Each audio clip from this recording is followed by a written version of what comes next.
आज हम सीखने वाले हैं एसआई के बारे में।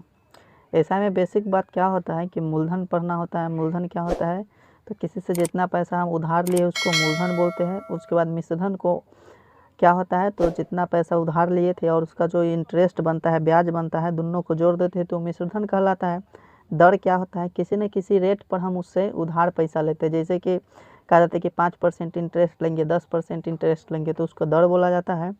समय क्या होता है, कितना समय के लिए हम पैसा उधार लिए हैं वो समय हो जाता है ब्याज। एसआई बोलते हैं सिंपल इंटरेस्ट। तो ये बेसिक बातें थी, इसको हम जान गए हैं।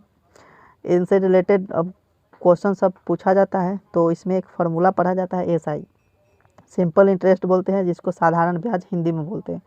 फार्मूला होता है कि P/R/T/100, ये बेसिक फार्मूला होता है। और उसके बाद एक पढ़ना होता है मिश्रधन। मिश्रधन क्या होता है, P+SI होता है, मतलब कि मूलधन और ब्याज, जितना पैसा हम लिए थे और जितना ब्याज बना है वो दोनों को जोड़ देते हैं तो मिश्रधन निकल जाता है। तो ये सब जो है बेसिक चीज़ें थी।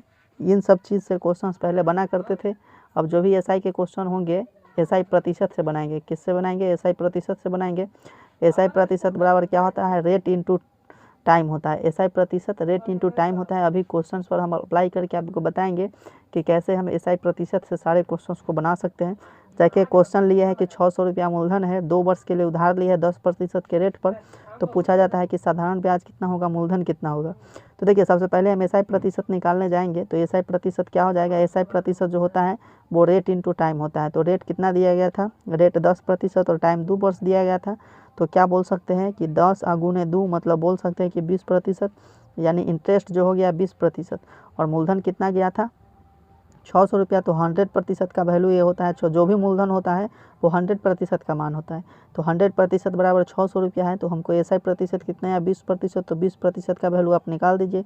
600 × 20 अब बटा के 100 हो जाएगा। आप 2 जीरो से 2 जीरो काट दीजिए, हो जाएगा 120 रुपया। तो 1 रुपया ब्याज निकल चुका है, देख सकते हैं 120 रुपया ब्याज निकल चुका है। अब आपको क्या करना है, मिश्रधन निकालना है। तो अब क्या कीजिएगा, 600 रुपया में 120 रुपया निकाल दीजिएगा, तो 700 रुपया आपका क्या आ जाएगा, अमाउंट आ जाएगा 720 रुपया।